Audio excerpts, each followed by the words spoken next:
सफर और ये मौसम हंसी। मालिक आए तो उसे सलाम करने आना यहाँ का दस्तूर।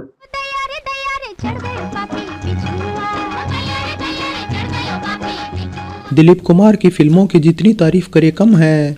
उनकी एक दो नहीं बल्कि बहुत सी फिल्में ट्रेंड सेटर थी, जिनकी तारीफ आज भी होती है और उनसे इंस्पिरेशन भी ली जाती है। वैसे जिस दौर में दिलीप कुमार का जलवा था, तब बंगाली फिल्मकारों में कई बड़े नाम थे, जिनके नाम कई बेहतरीन फिल्में भी दर्ज हैं। इसलिए इस बार हम उन्हीं की एक ऐसी फिल्म की बात करेंगे जो उनकी बनाई सबसे कामयाब फिल्म मानी जाती है। फिल्म थी 12 सितंबर 1958 को आई कल्ट क्लासिकल मधुमती, और फिल्मकार थे बिमल राय, जो इसके निर्माता निर्देशक भी थे। दिल तड़प तड़प के कह रहा है आबिजा। फैंटेसी म्यूजिकल मिस्ट्री से भरी इस फिल्म की लीड कास्ट में दिलीप कुमार के साथ उनकी फेवरेट वैजंती माला, साथ में प्राण, जोनी वाकर और जयंत के अलावा कई और सितारे नजर आए थे।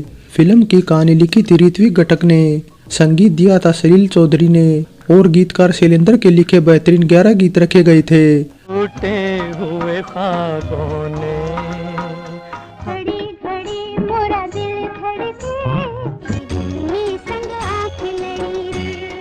सभी गीतों को अपनी मधुर आवाज से सजाया था मुकेश, मोहम्मद रफी, मन्ना डे, द्विजन मुखोपाध्याय, गुलाम मोहम्मद, लता मंगेशकर, आशा भोसले, बबीता चौधरी और मुबारक बेगम ने। मधुमती का गीत संगीत बेहतरीन था और ज्यादातर गीत खूब पसंद किए गए थे, जिस वजह से ये साल का सबसे ज्यादा सेल होने वाला म्यूजिक एल्बम भी था। जंगल में मोर नाचा किसी ने न देखा। वैसे मुकेश का गाया सुहाना सफर फिल्म का सबसे मोस्ट पॉपुलर गीत था, जो आज भी उतना ही पॉपुलर है। लेकिन ये बात भी सच है कि मुकेश को इसके लिए फिल्म फेयर में बेस्ट गायक का नॉमिनेशन तक नसीब नहीं हो पाया, जबकि वहीं दूसरी तरफ लता जी आजारी परदेसी के लिए न केवल नॉमिनेट हुई बल्कि अवार्ड भी जीत गई, जो बेस्ट गायिका का जीता उनका पहला फिल्म फेयर अवार्ड भी था, वरना हर बारी लता अवार्ड जीतने से चूक जाती थी।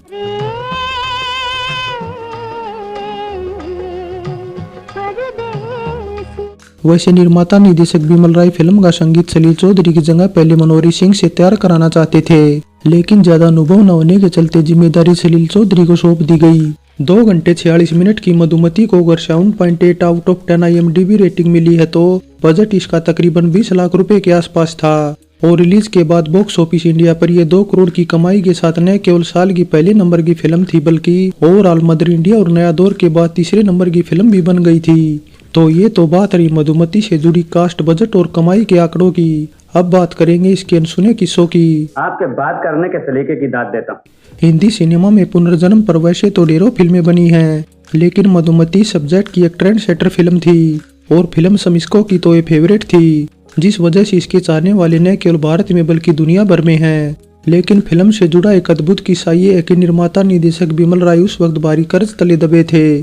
उनकी आखिरी फिल्म दिलीप कुमार के साथ सन 1955 में आई देवदास थी, जो एक तरह से अपना बजट निकालने के बावजूद उनके लिए घाटे का सौदा ही साबित हुई थी, क्योंकि इसके बाद उन पर लोगों की देनदारियां इतनी बढ़ गई कि अगले 2-3 साल तक वे एक भी फिल्म का निर्माण नहीं कर पाए। उन्हें कुछ सहारा मिला शेख वाचा के निर्माण में बनी यहूदी बनाकर, जो दिलीप कुमार के ही साथ थी, और मधुमती के साथ ही इसकी शूटिंग भी चल रही थी। वैसे आजादी के बाद मधुमती पहली ऐसी फिल्म थी जिसके सीन रानी खेत नैनीताल और घोड़ा खाल के चीड़ के जंगलों के बीच फिल्माए गए थे, लिहाजा लोगों में शूटिंग देखने को लेकर बहुत उत्साह था। इसलिए नैनीताल और भीमताल के आसपास के एरिया के लोग शूटिंग देखने उमड़ पड़े। फिल्म की शूटिंग यहाँ 6 महीनों तक चली थी, और खासकर रानीखेत की सुंदरता देखकर दिलीप कुमार चौंधिया गए थे, जिसके बाद फिल्म में यहाँ की लोकेशन देखकर दूसरे फिल्मकारों से भी नहीं रहा गया। और अगले ही साल शम्मी कपूर की दिल दे के देखो, 1968 की शिकार, 1973 की हनीमून, 1976 की हम किसी से कम नहीं, 80 के दशक की हुकूमत और 90 के दशक की बॉर्डर समेत जूली, भारत भाग्य विधाता और किसना तक की शूटिंग यहाँ की गई थी।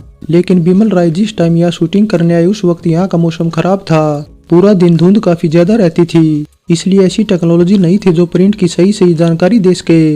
इसलिए शूटिंग खत्म होने के बाद नेगेटिव डेवलपिंग का काम मुंबई में होना था, और वहाँ इन्हें जब देखा गया तो आधे से ज्यादा फुटेज धुंध के कारण खराब मिली। बिमल राय बजट काफी कम लेकर चल रहे थे, और ऐसे में दोबारा नैनीताल जाकर शूटिंग करना उनके बस से बाहर था। इसलिए नासिक के नजदीक वेटरना डैम के पास ही इगतपुरी में सेट लगाया गया, और आर्ट निदेशक सुधेंदु राय की मदद से नकली चीड़ के पेड़ खड़े किए गए ताकि लोकेशन नैनीताल वाली लग सके। इतना सब कुछ करने के बाद भी सभी को एक कमी नजर आ रही थी और वो थी धुंध का ना होना। इसलिए इसका भी तोड़ निकाल लिया गया और गैस बमों का इस्तेमाल किया गया। वैसे नासिक के अलावा फिल्म के कई सीन मुंबई की जंगली आरे मीर कॉलोनी में भी फिल्माए गए थे और इन सभी लोकेशन को मिलाकर यहाँ फिल्म की तकरीबन 80% शूटिंग दोबारा की गई थी, जिससे फिल्म का बजट भी 7-8 लाख रुपए बढ़ गया। हालांकि पहले ही तंगी झेल रहे बिमल राय की सहायता उस वक्त न केवल दिलीप कुमार ने की, बल्कि उन्होंने डिस्ट्रीब्यूटर को भी फिल्म में पैसा लगाने को मना लिया। दिलीप कुमार ने बिमल राय के दिल खोलकर मदद की और न केवल फिल्म में पैसा लगाया बल्कि स्क्रीनिंग का आयोजन भी खुद के पैसों से ही किया। लेकिन आपको ये सब बातें कैसे मालूम हुई?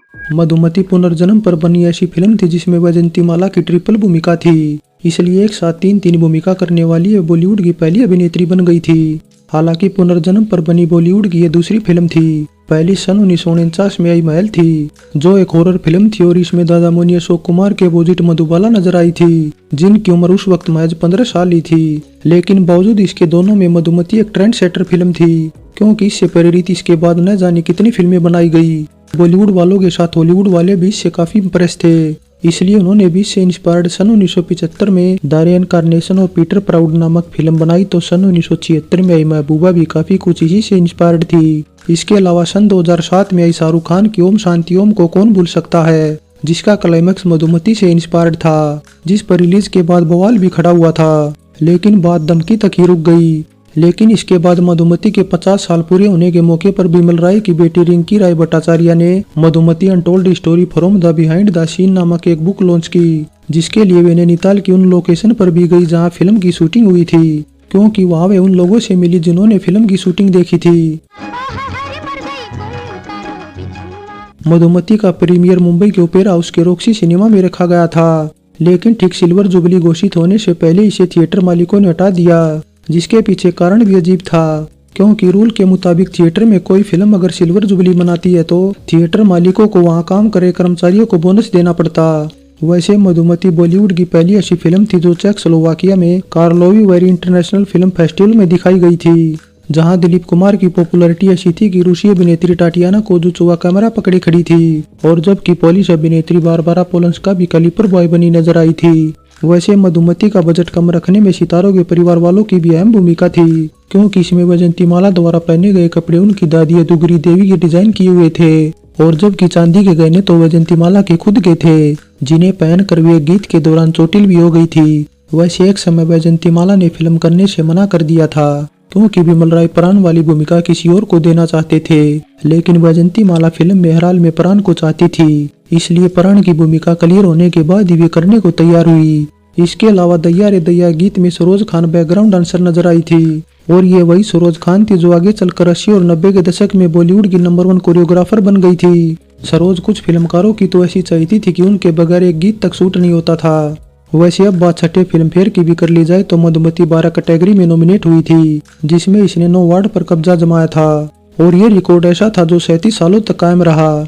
मधुमती का रिकॉर्ड तोड़ने वाली कोई ऐसी वैसी फिल्म नहीं, बल्कि सन 1995 में आई दिल वाले दुनिया ले जाएंगी थी, जिसने फिल्म फेयर में कुल 10 अवार्ड अपने नाम किए थे। तुम मुझे डराना चाहते थे? फाइनली मधुमती में सभी की अदाकारी जबरदस्त थी, तो टेक्निकली तौर पर भी फिल्म काफी बेहतरीन थी। निर्माता निर्देशक बिमल राय के पूरे करियर की सबसे बेहतरीन फिल्म थी। इसके अलावा राइटर जावेद अख्तर को तो फिल्म इतनी पसंद है कि वे इसे हिंदी सिनेमा की टॉप 3-4 रोमांटिक फिल्मों में से एक मानते हैं। वैसे आज के दौर में फिल्म अपने गीतों की वजह से ज्यादा याद की जाती है। मधुमती फिल्म पर आज की हमारी पेशकश कैसी लगी नीचे कमेंट कर बताएं। अच्छी लगी है तो लाइक और शेयर करने के साथ चैनल सब्सक्राइब करें। तो चलते हैं, फिर मिलेंगे एक और नई वीडियो के साथ।